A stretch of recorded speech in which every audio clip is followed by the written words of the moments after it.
Welcome to The Latest Version, a podcast about change, growth, and reinvention. I'm your host, Betsy Bush.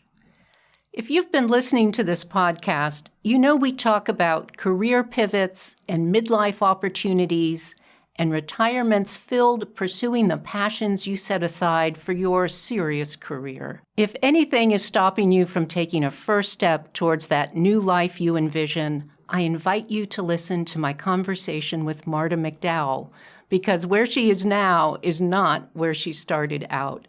Marta is a popular instructor of landscape history and horticulture at the New York Botanical Garden. She's a consultant and lecturer, and she's also the author of 5 books, the newest of which is just out now, Unearthing the Secret Garden, about the children's classic and its author, published by Timber Press.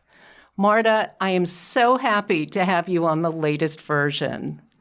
Happy to be here, Betsy. Oh, great. It is. You know, the summer I took your online class.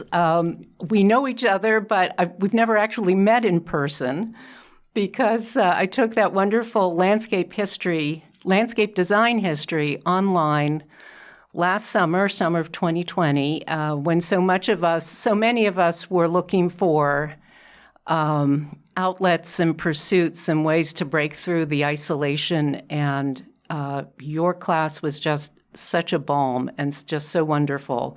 So I'm so glad that we are reconnecting this way. This is just really nice. That first class session, when of course everyone introduces themselves, you introduced yourself as someone who had come to the world of landscape and garden design a little late. At least it wasn't your first career. That is true. This was very much a second career for me. I guess I would say it was my midlife crisis move. Great. What was it you were doing? So right out of college, I started working at Prudential. So I had a career on the operations and technical side of the insurance industry, and I stayed there for 21 years. Mm-hmm. So the move to gardening, well, a friend of mine there said I was going from leading to weeding. So it was a little different. Were you always interested in gardening? Was that always a side thing, a hobby, or how did you decide to make that move? Why landscape and why gardening, etc.? Well, from the time I had a place of my own, I always loved to garden. I was really bitten by the bug, but it was something that I shoehorned in when I had time. And I think, like many people, after you spend a couple of decades working in an office job, you start to think that maybe there's something else. And so my mind started wandering off in that direction a few years before I actually made the switch. So were you doing some reconnaissance, what could I do? How could I be more active in a garden setting? Or were you thinking of, being a garden designer, or were you interested in horticulture? What were those early steps when you were thinking, maybe I want something else? So it's always good if you can prepare the soil. So I had started in my, I hate to call it spare time, but in the hours that I was not actively engaged in remunerative, if I can get that word out, remunerative employment, I did start to take classes at the New York Botanical Garden. So I was going nights and weekends. Mm-hmm. I remember, I was taking mostly design classes. So at the time, we weren't doing design on the computer. We were primarily doing it with pencil and paper. And I can remember getting on flights for business trips with these big drawing tubes, like it's a big plastic tube with a strap, and it had my vellum in there, and I had my pencil case and a little packet of tools, and I'd work in hotel rooms at night, and I'd get off the plane, get in my car, and drive to the Bronx so that I could make it to my evening studio class. It was a little crazy, but it was a way to start feeling like I was getting a credential, because I wasn't done working. I still needed to, work for money. So I felt the need to get some, some professional creds. And that was one way to start. I wish I could tell you, though, Betsy, that I had only one plan. My mind was going in multiple directions, which it tends to, always has. And so I was also thinking about writing at that point. Well, I was going to ask you that because your writing it's really remarkable, and to be able to combine both the gardening interest and the writing. And let me just kind of run down your book. Were you an English major? I think I've wanted to ask you that for a while. No, I was actually an American Studies major, which is, let me call it a hodgepodge. It was perfect for me because I got to take everything that had the word American in the title, which included literature, history, music, film, the American bestseller. I could go on, but you get the idea. It was a great deal of fun. So I always did a lot of writing, but no, not an English major. Well, I ask because the Unearthing of the Secret Garden, which is being published in September, which is about the time this episode will drop, as your latest book. But the one before that, Emily Dickinson's Gardening Life, really got. You have a wonderful review here, and I want to just read this. This is from the Wall Street Journal, a visual treat as well as a literary one. Emily Dickinson's Gardening Life will be deeply satisfying for gardeners and garden lovers, connoisseurs of botanical illustration, and those who seek a deeper understanding of the life and work of Emily Dickinson. Now, I have to say, Marta, I think Emily Dickinson is one of the most written about and researched American writers, and yet you found something new to say about her, which I think is amazing. And it's interesting that you picked that one, Betsy, because Emily Dickinson was really where it all started for me in terms of garden writing. And I was on a business trip. I remember the day it happened. I was driving across Massachusetts, visiting insurance agencies, sort of delivering the corporate message. Anyone who's worked in a corporate setting understands that. And I had an open afternoon. I had some meetings in the morning and some at night. So I had a space on my calendar, and I stopped at a rest area on the Mass Pike. It's the interstate that goes across Massachusetts. And I picked up a brochure for the Emily Dickinson Homestead, as it was called at the time. And I picked up the payphone, that's how long ago this was, and called them and said, can I still make a tour? And they said yes. And I got up there to Amherst, and I was actually the only one on the tour, and the person took me around. And, she introduced me to this idea of Emily Dickinson as a person who loved plants and flowers. And I had never encountered that in the various times in high school and college that I had studied Emily Dickinson. And it just struck me that this is something that I had in common with this really iconic poet.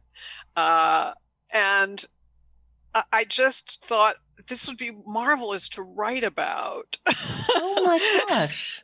So it went from there. I was lucky because I have in my family a niece who is a literary agent. And I went to see her and she said, well, you're nobody and you have to get to be somebody if you want to write nonfiction. That's a message for everyone, right? Yes, and so she was very nice about it. You know, she tried to be gentle and say, well, this is what you'd have to do. You'd have to get some some published clips. You'd have to have things that had been published. You would have to get a platform to sell a book on. You'd have to have, start talking about the topic area. And so I did start very small. I started writing for a senior citizen free publication in my county. Mm-hmm. I wasn't paid, but I had a little column, and then I started sending out query letters to various places, most of which said no, but a few said yes, and it went on from there, and eventually became the book that you saw.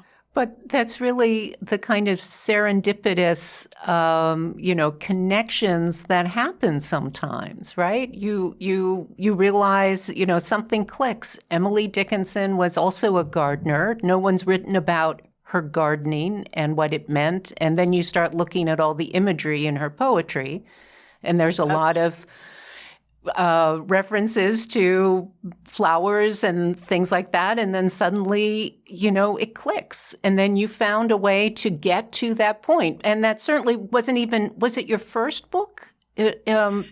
Or was the book that is written, it's a redo of an earlier book? Is that what happened? So the first serious article I wrote about this connection between writers and their gardening interests was an article for a British garden journal called Hortus. And then somewhat later, I wrote a book for McGraw-Hill called Emily Dickinson's Gardens. It was my first attempt. And I was really lucky because I got a do-over, 10, 20 years later, I guess, when Timber Press said, we'd like to do a new edition. Would you have any interest in that? And it had been so long out of print by McGraw-Hill that they were quite willing to give me the rights and, then switch it over to Timber Press. And it was wonderful to have that second chance. Well, the other things, let's not get too far ahead of ourselves, because you've also written about Beatrix Potter, her gardening life, the plants and places that inspired the classic children's tales, of course, Beatrix Potter of Peter Rabbit fame, and also the world of Laura Ingalls Wilder, the frontier landscapes that inspired the Little House books. And in fact, I saw you briefly on a documentary that aired on PBS on Laura Ingalls Wilder, who had a very interesting life. And she was also a later in life author, though she was helped along quite a bit by her daughter, which is something that has come out, I think, more recently. But you really seem to be catching the zeitgeist, if I can say that. You seem to be able to sense the trends in this kind of interest. And what I've been reading about your upcoming book, the one that's dropping now, about The Secret Garden, which is just such a classic, beautiful story about a little girl who's kind of abandoned to this a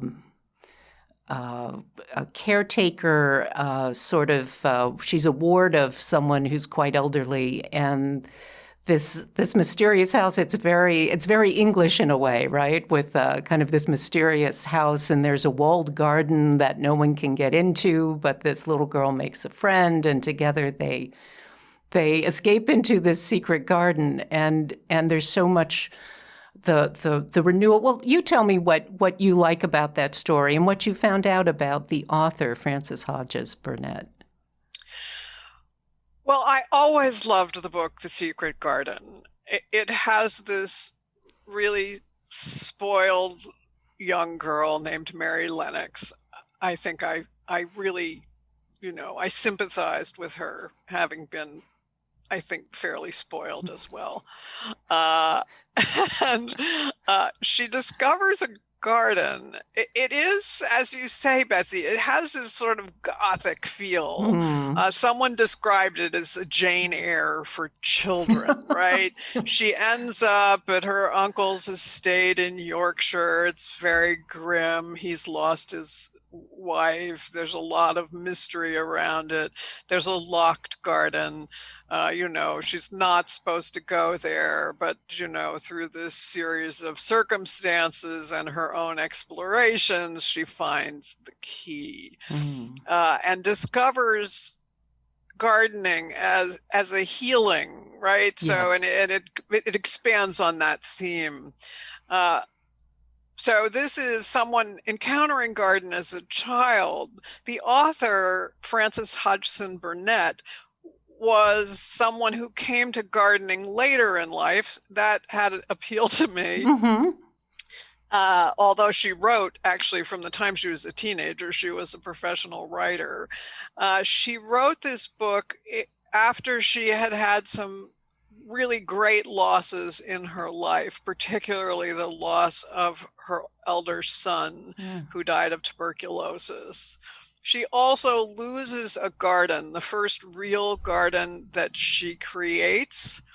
And it was a garden that she created when she was in her 50s. So, again, she came to it late. And that theme always has appealed to me. It was true of Laura Ingalls Wilder in terms of writing. She became a writer much later in life. Beatrix Potter had her first garden when she was 40 years old. She became a children's author somewhat later in life. So, that combination, because I think I've had this real shift in my life track, I always find that really tempting, to follow someone else's trail. Do we think there's a connection between gardening and writing and the kind of wisdom and perspective you get when you've lived a bit in your 40s or 50s and you've had losses and you've seen the passage of time? Is there a connection? Well, gardening is certainly healing. And so is writing in its way. It doesn't, the combination doesn't work for everyone. It's not a kind of one size fits all duet. But where it does, I think it has a lot of poignancy and, for me at least, a great balance. Because when you write, as I think Truman Capote said, a writer is someone who writes. I mean, you sit and you write. You may do it at a keyboard. You may do it with a pen, however you do it. It's a matter of producing words on a page.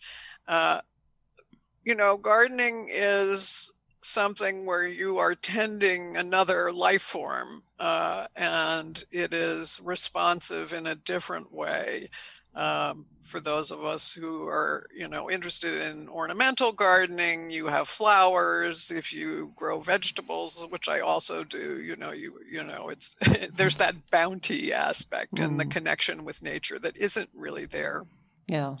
For writing, this writing is, it's of the imagination. You have to create a world and create a space. And gardens change over time too. Some things fade away and other things kind of take over, and there's always an unexpected aspect. Another interesting part of your writing, is I think you're used to not being kind of in the you're not used to being in the news. But there was a moment, I think last year, when you were in the news, at least a little bit. In 2016, you wrote a book called All the President's Gardens, Madison's cabbages to Kennedy's roses, how the White House grounds have grown with America.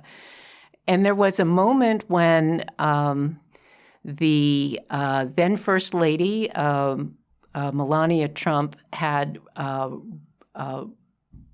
revitalized or revamped the Rose Garden.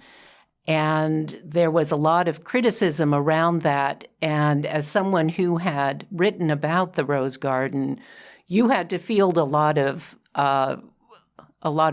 media calls, I believe. I did. You're absolutely right. And it was surprising in a way, and it was difficult because it was, I don't know exactly how to put this, Betsy.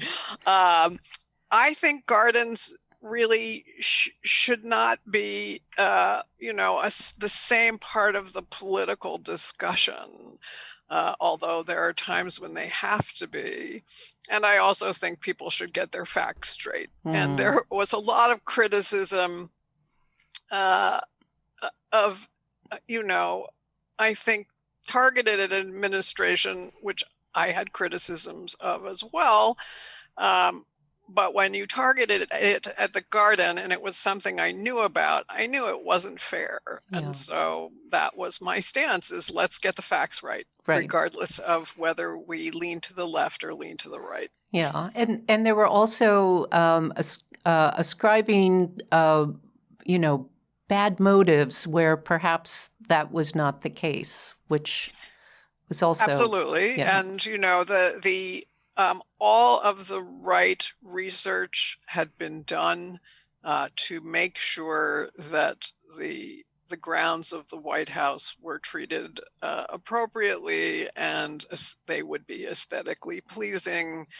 And it had actually been a garden space that had been revamped many times, including since President Kennedy had worked with Rachel Lambert Mellon to design it. It had been replanted completely once during the Reagan administration, and it had been, the rose plants had been changed from time to time as well. Yeah. So I felt it was a tempest in a teapot. It put me in a position that is not my favorite one to be in, but I did my best. And I will say that the various reporters who used my input did so fairly and quoted me accurately, which I very much appreciated. Well, it's not every day gardens are in the news. So and it happened to be someone I knew. I'm like, oh my gosh. I'm curious to get your take on the online learning that people are able to do now. I know as someone who's been taking a lot of online courses at New York Botanical Garden, as well as in person, just the way people are able to expand their knowledge and pursue at least some exploration of new areas and fields of endeavor without leaving their homes. I mean, you had to drive to the Botanical Garden in the Bronx. I think you're in New Jersey, so that was probably not all that convenient. And I'm wondering if you have some reflection on what it's like to on this era we have now of new transit of people being able to make these transitions with the online learning that's available now. So it's amazing what people can do when they have to. I remember the day of the COVID lockdown at the New York Botanical Garden, or the COVID shutdown, let's call it. It was the 15th of March. And it was, it was 2019. Is that right? No. Yes, I think it was 2020. I feel like I lost. 2020. 2020. It was 2020. Yeah, it's the year that doesn't exist for most of us. Yeah, I know. So at that point, I had no idea that Zoom was anything other than what you did in a car. And so to, you know, I was learning from scratch. I had never taught online. I had never delivered a lecture online. I had to do things like go out and buy a headset. Um, and I had classes that were underway with students that needed to complete them. So I did my best, but it was, halting. And I think by the time I got to your group in the summer, it was at least a little smoother. And again, we're amazingly resilient when we have to be. I'm thankful that I had the resources to, sort of gear up and take the time to learn. I know it's been very, very difficult for some people. What about the students? Are you noticing a different kind of student coming in and taking classes? Maybe geographically different or something else. Mm-hmm. During the time when people were mostly staying at home, which has changed somewhat, I would say that I had a much different mix of people. We always get a wide range of interests and backgrounds coming into the classroom at the New York Botanical Garden. But it was even broader. I had a lot of people who were, in the theater in various ways, designers, actors, who were exploring different possibilities or coming just out of interest. As you say, geography. We had one student in our group that was from Mexico City. I had people who were clicking in from New England and the Adirondacks and, the various beach places. Yeah, one of my classes, had someone from Bangkok. Yeah. Yes. Yeah. So that was really fun. And, to me, it was something we had talked about for many years at the New York Botanical Garden, whether we should try to stick our toe in the water for distance learning. And instead, we just got thrown into the deep end of the pool. And that's, I think that's a good thing in many ways, because it will give people access, nationally and internationally, who otherwise wouldn't have had it. How that evolves, not just, with the New York Botanical Garden, but with institutions in general, I'm very interested to watch.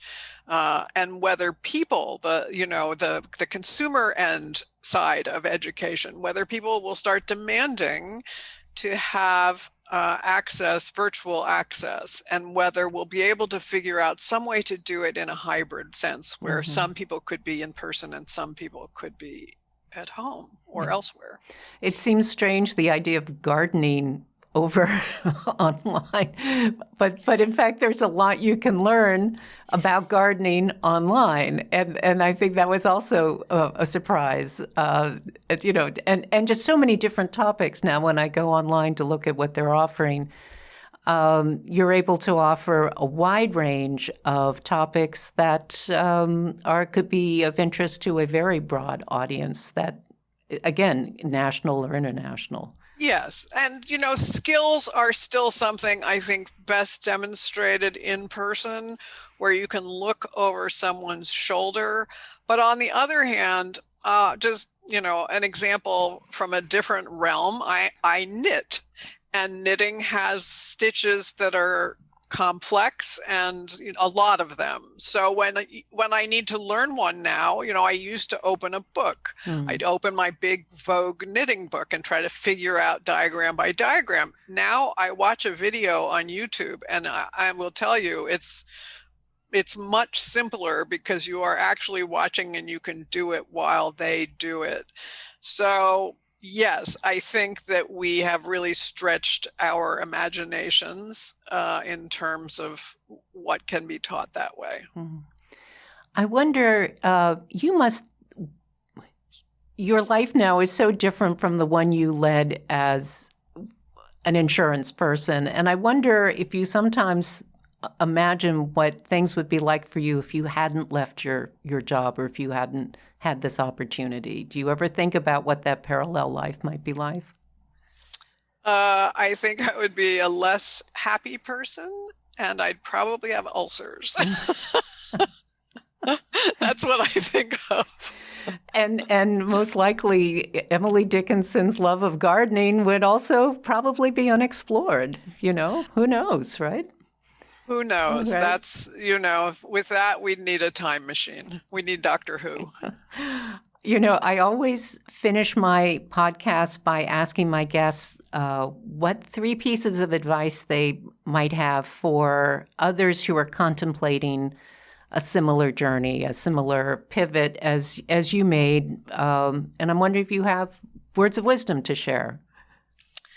Well, we sort of started with the first one, which is if you have an inkling of what you might want to do next, be it as a job or as an avocation, try to plan ahead, try to learn something about that area, try to find your new flock, right? So the people that I worked with day to day at Prudential were wonderful people. They achieved great things, but they weren't people who knew a lot about plants or gardening or literature or writing. So if you can, join some kind of a group, and nowadays it can be a group online, to try to find that new team, that's great. Let's see. I'd say if you're going into something new professionally, get really good business cards. Someone suggested to me early on, don't scrimp on the stationery. So I got these really expensive, embossed business cards. And I think it really helps, maybe just in my confidence.